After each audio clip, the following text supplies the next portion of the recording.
Exclusive data from Canada's sexual exploitation tip line, Cybertip, shows reports of sextortion are up a third year over year. But a CBC News investigation shows the apps that facilitate sextortion aren't doing everything they could to stop it. Katie Peterson joins us now. So Katie, tell us what kind of pictures this paints on new data. Well, Arthi, there's been nearly 4,000 reports of sextortion in Canada in the last year. Most of those incidents are happening on Instagram and Snapchat. And the data shows that those numbers are continuing to trend upward as more and more Canadians aged 14 to 24 are essentially being blackmailed by strangers they've met online who hold explicit photos or videos of them. And they threaten to send those images to their peers or their loved ones if they don't give them what they want, which is usually money. Now, 90% of the time, those victims are young males. And I actually spoke with a young man who went through this himself. He sent me a screenshot with over hundreds of friends and family that he was threatening me that if I don't send him more, that he will expose me.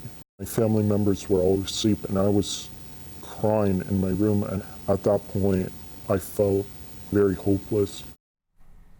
Now, this victim, who we're not identifying, he's not openly gay, and his parents are very religious. So he told me the only place he could really be himself in this way is online.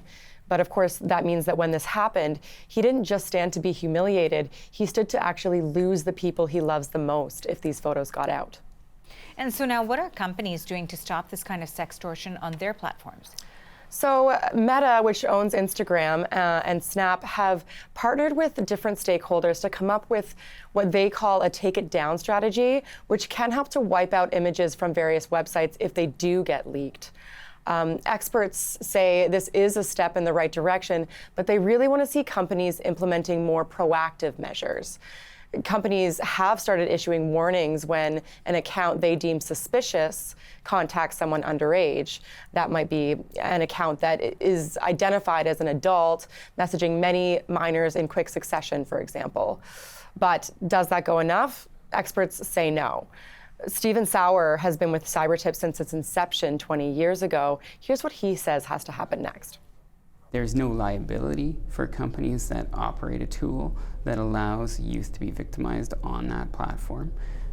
They are not responsible for that in any way. And so I think regulation is kind of the key to this at this point. We've waited far too long for the internet industry to voluntarily take action, and it's just not been enough at this point. Okay, so speaking of regulation, is the government doing anything about this? Well, many experts are calling on the government to regulate these apps to ensure that they bring effective preventative measures.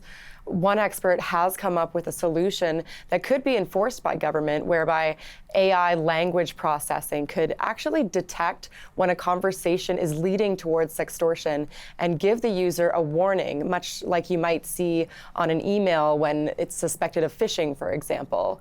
But at the end of the day, they're done waiting for voluntary solutions. They really want to see the government step in and do something about this. Now, the Minister of Justice, Arif Virani, responded to our investigation. He told us in a statement that sextortion is on his radar as he and other ministers continue to consult on regulation that will make the internet safer for Canadians more broadly. But he had no updates as to when we can expect that regulation to come to fruition. Thanks for this, Katie. That is Katie Peterson with that story.